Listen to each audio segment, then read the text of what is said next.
বাংলাদেশে অথবা বিভিন্ন দেশে বাংলা ভাষাভাষী যারা আছে অনেকেই একজন নাম, ওর নাম না বলাই উচিত ছিল। নাম বলবো, নাম বললে না বলতে বুঝতে পারবেন না। জসিমউদ্দিন রহমানী বলে একজন মৌলভী সাহেব, মুফতি সাহেব আছে, মুফতি জসিমউদ্দিন।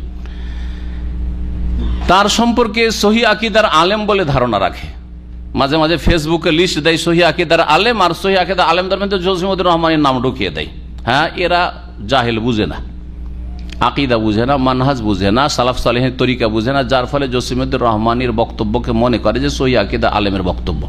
প্রথম কথা, জসিমউদ্দিন রহমানী সে একজন দেওবন্দি লোক ছিল। সে কখনো আহলে হাদিস বা সালাফি বা সহি আকিদায় আসেনি। ও নিজে বলেছে, কে বললো আমি আহলে হাদিস? আমি আহলে হাদিস নই। এক নম্বর কথা। দুই নম্বর কথা হলে সে আহলে হাদিস নাই।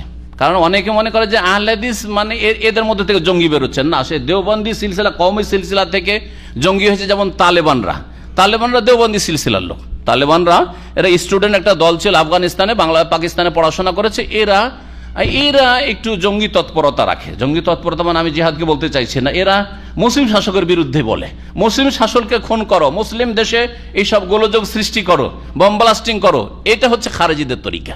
আর শরীয়তে যে জেহাদ আছে, জেহাদ কাফেরের জন্য। আর জেহাদের কিছু শর্ত আছে, তার মধ্যে একটি হচ্ছে জেহাদের ঘোষণা কে করবে? সরকার করবে। না তালেবান করবে বিনা সরকারে, হ্যাঁ তাদের সরকার যদি থাকে ঠিক আছে, সরকার করবে, শাসক করবে, কোনো মুফতি করবে না, কোনো আলেম করবে না। আর মুসলিমের বিরুদ্ধে সোচ্চার হবে না, মুসলিম দেশের বিরুদ্ধে সোচ্চার।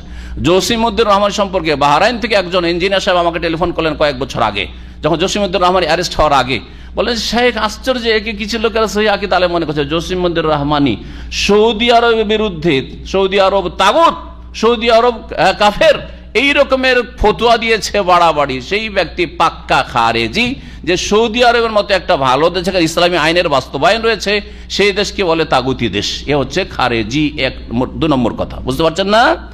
তিন নম্বর কথা, যে সে আসলে একজন তালেবানদের লোক এবং মুসলিম সরকার সম্পর্কে যেইভাবে বাড়াবাড়ি করে বলে, জি হ্যাঁ বাড়াবাড়ি করে বলে, তার অ্যারেস্টের আগে মাত্র 1 থেকে 2 কিলোমিটার রাষ্ট্রপতি ভবন থেকে বা প্রধানমন্ত্রী ভবন থেকে তার মসজিদ ছিল, সেই মসজিদ থেকে তাকে এই জন্য তাড়ানো হয়েছে।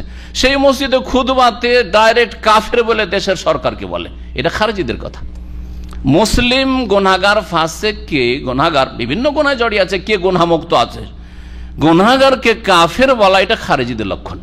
জি হ্যাঁ। সুতরাং জসিমউদ্দিন রহমানী কখনো সে আহলে হাদিসও ছিল না, সালাফিও ছিল না, আর সহি আকিদারও না, মানহাজেরও না। সে একজন তালেবান মার্কা লোক, আর সে একজন জঙ্গি তৎপরতার লোক। সেই জন্য সে আদা খেয়েছে, স্বাদ পেয়েছে, অ্যারেস্ট হয়েছে, এবং এই রকম শাস্তি এইরকম খারিজিদের হওয়া উচিত আমি বলবো। জি হ্যাঁ।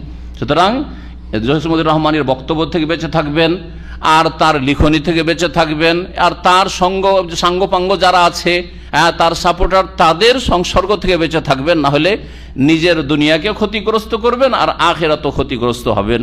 আল্লাহ পাক যেন আমাদের সকলকে হেদায়েত রাখেন, গুমরাহি থেকে বাঁচান। আর কখনো আবেগী হবেন না। তার সাথে আমার কোনো শত্রুতা নেই। শত্রুতা হচ্ছে আকীদা ও মানহাজের শত্রুতা। সুতরাং আল্লাহ পাক রব্বুল যেন আমাদেরকে সকলকে সংশোধন করার তৌফিক দান করেন, আর সমস্ত রকমের অনিষ্ট থেকে, ফিতনা থেকে বেঁচে থাকার তৌফিক দান করেন। সুবহান রাব্বিকা রাব্বিল ইজ্জাতি আম্মা ইয়াসিফুন ওয়া সালামুন আলাল মুরসালিন ওয়াল হামদুলিল্লাহি রাব্বিল আলামিন।